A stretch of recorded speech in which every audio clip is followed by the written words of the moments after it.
Follow the next steps if you wish to create a WhatsApp group with yourself on Android. Open WhatsApp on your Android phone. Tap on New Message icon at the bottom. Select New Group. Add one participant of your choice and hit the green Next icon at the bottom. Type a group name in the group subject box. You can even add a group picture by tapping on the group icon. Tap on the green checkmark icon. Note, the other person will be notified that you added them in the group. To remove the person from the group, open the newly created WhatsApp group on your phone.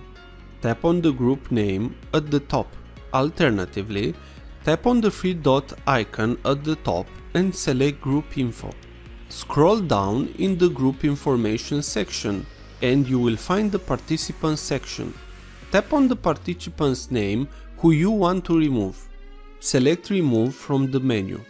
A confirmation pop-up will appear. Tap on OK. So you are the only one who is left in the group. If this was useful, please like, share and subscribe.